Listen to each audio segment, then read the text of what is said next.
Buongiorno e benvenuti a questa nuova puntata di Sicilia 24 Focus, il nostro spazio di approfondimento. Se dico ADHD, voi cosa pensate? A qualcuno questa sigla non dirà niente, a qualcun altro, magari con bambini, suonerà familiare. ADHD è infatti una sigla, un acronimo inglese che sta per disturbo dell'attenzione e iperattività. Eh sì, perché dire iperattivo oggi è comune, ormai si usa quasi come dire sono depresso, e però è bene distinguere dai bambini che sono semplicemente un po' vivaci, irrequieti, e chi invece porta i sintomi di un vero e proprio disturbo, l'ADHD, che si stima interessi dal 2 al 6% della popolazione, una media del 5%, non solo bambini ma anche adulti. Di questo parliamo con i nostri ospiti che vi presento subito. Qui in studio con me c'è Gabriella Raimondi dell'AIFA, l'Associazione Italiana delle Famiglie con ADHD. Benvenuta. Grazie. In collegamento abbiamo la dottoressa Maria Grazia Figura, neuropsichiatra infantile dell'Oasi di Troina. Benvenuta anche lei. Ecco, non sentiamo l'audio ma la vediamo se possiamo ripristinare, e vedo collegata anche Anna Maria Malgioglio, che è un'insegnante di scuola primaria. Benvenuta. Buonasera, grazie per l'invito. Allora, io direi di partire subito da un dato che abbiamo raccolto nella grafica che vi proponiamo. È un dato che ci dice l'incidenza di questo disturbo, ed eccolo, lo vediamo. In Italia c'è 1.270.000 persone con ADHD, appunto il disturbo dell'attenzione e della iperattività. Il dato siciliano che ci ha fornito l'AIFA, appunto l'associazione, parla di 104.000 persone, di cui 27.000 minori, ovvero tra i 6 e i 17 anni, e 77.000 adulti dai 18 ai 67 anni, quasi il triplo di questo disturbo. Allora, voglio andare subito dalla dottoressa Figura. Mi sente? Riusciamo a parlare? Sì, la sento. Perfetto. Allora, sentiamo spesso dire magari a qualche genitore: mio figlio non sta mai fermo, non riesce a concentrarsi, si distrae. Ecco, questo può essere un campanello d'allarme, ma ovviamente non è il problema. Quali sono i veri sintomi dell'ADHD? Come riconoscerlo? Allora, i sintomi dell'ADHD sono sicuramente quelli che caratterizzano in parte l'acronimo che lei ha già nominato. ADHD sta appunto per disturbo da deficit dell'attenzione e iperattività, dove in realtà per quanto riguarda l'attenzione non è solo una mancanza di attenzione, perché molto spesso i genitori possono eventualmente magari sollevare la critica del ma quando vuole riesce a stare attento, quindi il problema dell'attenzione dei bambini con ADHD è un problema molto complesso che può diventare anche un iperfocalizzarsi su alcuni interessi.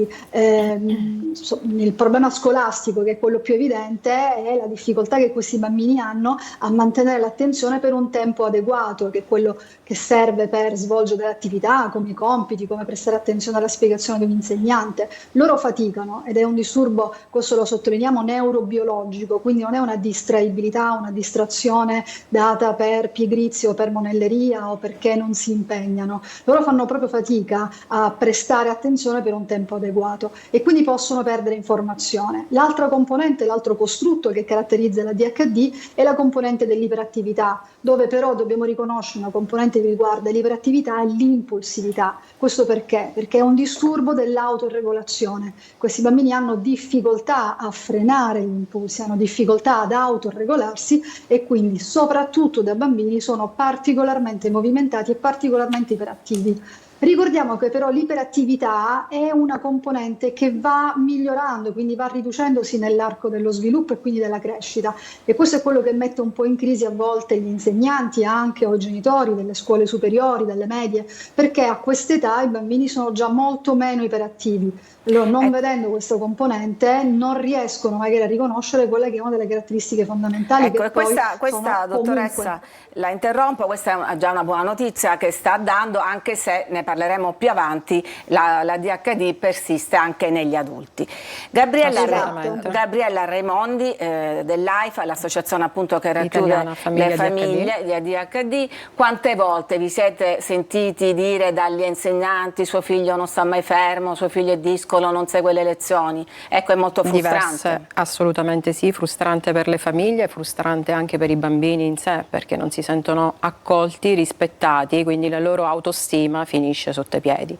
Diverse volte vengono principalmente classificati come bambini maleducati, perché non rispettano le regole, si muovono in continuazione, non chiedono il permesso per andare, per alzarsi, per uscire, e vengono classificati in questa maniera molto spesso. Ecco, quando ti sei accorta che invece non c'era soltanto un comportamento così irrequieto, ma che c'era una vera e propria diagnosi da approfondire? Molto spesso è l'età in cui i bambini iniziano la scuola primaria, perché non rispettano le regole.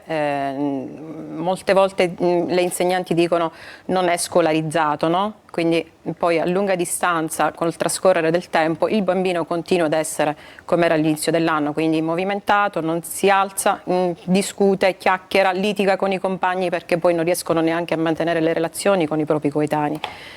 Noi l'abbiamo scoperto primo anno di scuola primaria, a 6 anni. Ecco, volevo appunto vedere dalla scuola, vedo che il collegamento in questo momento è saltato con l'insegnante, su cui ricade anche in buona parte, no, il peso di questa scelta, di questo discernimento tra il disturbo vero e proprio e un comportamento. Noi molto spesso, allora io essendo una referente per l'associazione Famiglie Italiane ADHD, facciamo l'attività cardine è un servizio di helpline, quindi le famiglie ci chiamano molto spesso, quindi ciò che mi raccontano i genitori è proprio la mancanza di preparazione da parte delle insegnanti. Tantissime volte, come dicevo poc'anzi, non vengono accolti nel modo giusto, per cui non riescono neanche a capire che si tratta di un disturbo e si trovano ad avere difficoltà, quindi note, rimproveri, molto spesso vengono esclusi dalla classe, quindi non c'è come potrei dire, l'inclusione, no? Cercare di capire qual è la difficoltà del bambino e si ritrovano ad affrontare questo mega gigante che è la scuola, che non collabora con le famiglie e non è di grande aiuto per i bambini. Invece a che cosa avrebbero diritto i bambini con ADHD e quindi col disturbo del deficit dell'attenzione?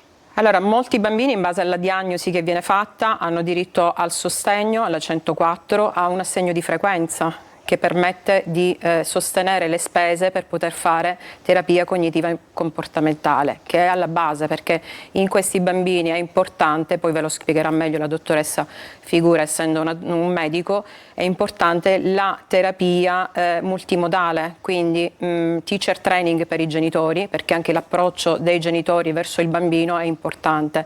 La scuola deve essere assolutamente collaborativa. E poi c'è la terapia cognitiva comportamentale e laddove prescritta e indicata dal neuropsichiatra anche la terapia farmacologica. Sì, di questo ne parleremo meglio. Intanto vedo che abbiamo il collegamento con Anna Maria Malgioglio, abbiamo tirato in ballo la scuola su cui spesso ricade anche l'onere di capire, spesso la segnalazione, la prima segnalazione arriva proprio da un insegnante che è stufa, che è stanca di questo bambino così irrequieto. Che strumenti ha alla scuola e che incidenza avete? Perché io calcolavo che se si parla di una media del 5% di incidenza di questo disturbo vuol dire 1 su 20, vuol dire 1 per classe, insomma, lo riscontrate? Sì, è proprio così. Voi avete parlato di una percentuale alta, un bambino per classe sicuramente sì, quando non sono 2, 3.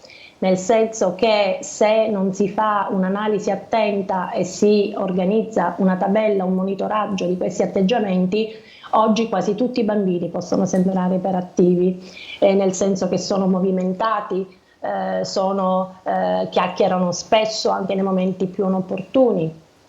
Non sanno autoregolare il proprio comportamento non soltanto nello studio ma anche nelle relazioni sociali, Quindi spesso questi bambini, se non vengono contenuti e autoregolati, sono i bambini che nessuno invita alle feste, che sono scomodi durante la ricreazione. Quindi l'insegnante, la scuola ha un doppio dovere: quello, non c'è dubbio, di istruire, ma soprattutto quello di far sperimentare a questi bambini il benessere, che in genere invece si sentono, hanno una corazza esterna ma sono sostanzialmente fragili. Quindi la scuola deve avere un corpo di insegnanti ben allenati, ben allenato, e io dico sempre che a scuola ci vuole per ogni bambino con disturbo di iperattività, con ADHD, ci vuole un insegnante con ADHP, dove per A abbiamo un insegnante autorevole.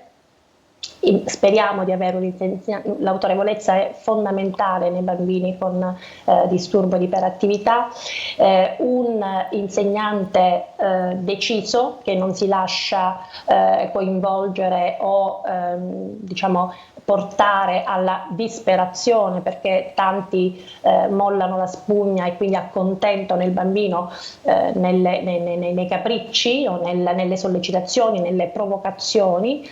È abbastanza humorous, cioè abbastanza umoristico e paziente. Cioè con un po' di senso dell'ironia, diciamo.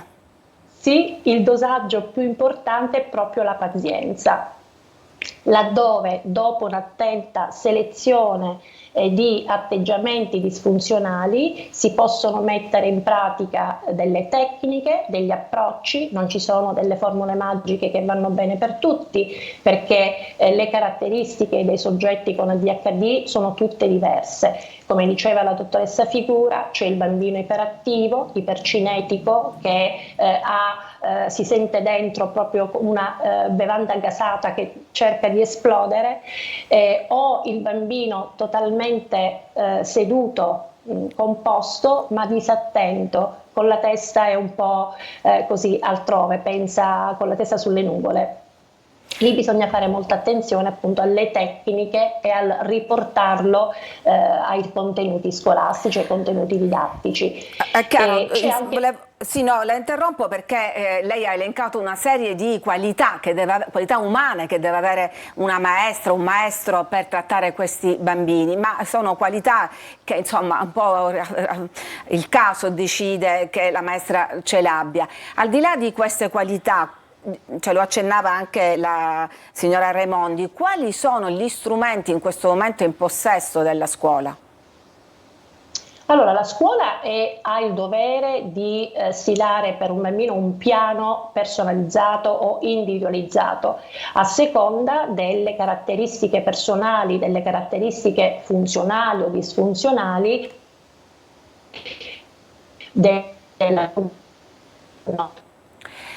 Torniamo di forza per costruire. Sì? Sì, no, ero un po' disturbato, quindi un piano personalizzato per seguire in maniera personalizzata il bambino. L'alunno, proprio per mettere a fuoco non soltanto, come dicevo, i punti disfunzionali, i punti critici sui quali lavorare, ma soprattutto i punti di forza, perché proprio da quelli si deve partire. Benissimo, vado dalla dottoressa Figura, anche perché stanno arrivando dei messaggi. Ci scrive un telespettatore: si può confondere l'ADHD con i disturbi dello spettro autistico, e se sì, quali sono le differenze? Poi un dubbio pratico che ci stanno ponendo: un ragazzino con ADHD può trovare beneficio praticando la scherma? Quindi, come vedete, ci sono tanti dubbi, no? Evidentemente in persone che hanno in famiglia diciamo alunni, piccole alunne o anche adulti, come parleremo, con questo disturbo. Dottoressa. Prima domanda: se può praticare? Se può praticare la scherma, e poi se si può confondere con lo spettro autistico. Allora, per quanto riguarda la prima domanda, significa quello sullo spettro autistico, ricordiamo una cosa importante: i disturbi come l'ADHD, ma anche l'autismo, e così come i disturbi specifici dell'apprendimento, il disturbo della comunicazione, disturbi del linguaggio, fanno tutti parte di un capitolo, diciamo di una grossa fetta di disturbi che si chiamano disturbi del neurosviluppo. Questi sono disturbi che in qualche modo coinvolgono la sfera cognitiva, la sfera dell'affettività, la sfera dell'emotività, che può essere in qualche modo disturbata nell'ambito dello sviluppo a cui vanno incontro i bambini sin dai primi anni di vita. Questi disturbi caratteristicamente possono associarsi fra di loro, quindi io molto spesso, l'insegnante lo sa, io posso avere un bambino con ADHD che oltre ad avere difficoltà a scuola perché ha un disturbo specifico dell'attenzione, in realtà è quindi un ADHD, in realtà potrebbe avere anche un disturbo specifico dell'apprendimento, così come può avere anche altri disturbi che riguardano il neurosviluppo. L'associazione con il disturbo dello spettro dell'autismo è un'associazione che ha una frequenza molto elevata, quindi io posso trovare bambini che hanno sia l'autismo sia il disturbo da deficit di attenzione e iperattività. È importante riconoscere questo aspetto, il rischio di non riconoscere una delle due condizioni significa seguire un bambino con un disturbo dello spettro autistico e pensare che il suo essere in qualche modo con la testa qualche volta fra le nuvole, piuttosto che particolarmente iperattivo, è legato solo all'aspetto legato al disturbo dello spettro dell'autismo, appunto, e quindi a questa condizione, può trarre in inganno. Quindi bisogna fare un'attenta valutazione specialistica per valutare se c'è solo una delle due patologie o entrambe le condizioni coesistono. A complicare sono ancora condizioni di ovviamente più, diverse. certo, a complicare ancora di più questa diagnosi, ma di diagnosi voglio parlare tra poco, ci dobbiamo fermare, c'è la pubblicità, ne torniamo subito dopo per continuare a parlare di ADHD.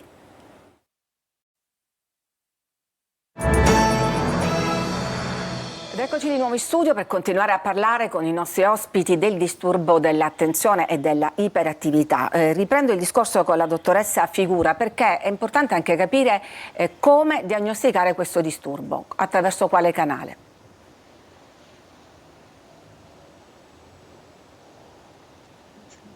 Non la sentiamo? Vediamo, dottoressa, mi sente? Sì, l'ho persa per un po'. La stiamo Mi stava chiedendo come fa la diagnosi. Sì. Come fare la diagnosi? Allora, la diagnosi della DHD è una diagnosi clinica. Cosa significa? La diagnosi viene fatta attraverso l'osservazione, un'anamnesi accurata e delle valutazioni che possono comprendere una batteria di test neuropsicologici. Ma in realtà quello che io vado a cercare sono appunto i sintomi caratteristici della DHD che riguardano un po' la componente, come dicevamo poco fa, sia dell'iperattività, dell'impulsività, della disregolazione emotiva che non è espressa nell'acronimo ma è una componente estremamente importante, e della disattenzione. Questi sintomi io li vado a cercare non solo nel momento presente ma anche nell'arco dello sviluppo, secondo quelle che sono state le manifestazioni relative all'età del bambino. Quindi io posso chiedere rispetto per esempio al disturbo dell'autoregolazione come il bambino dormiva sin dai primi mesi di vita, sin dai primi anni di vita, perché sono piccoli campanelli d'allarme, quanto questo bambino riusciva per esempio a socializzare con i compagnetti di classe alla scuola materna, quanto era tollerante rispetto alla condivisione dei giochi o all'attesa nei giochi di gruppo. Quindi sono tutti elementi che mi danno informazioni rispetto a quelle che sono le capacità di autoregolazione che nel bambino si sviluppano sin dai primi anni di vita. Chiaro, è chiaro. Volevo anche capire un po' Gabriella, a scuola. Volevo capire anche un po', dare dei consigli pratici a chi ci sta seguendo, appunto a chi rivolgersi in sostanza per avere questa diagnosi.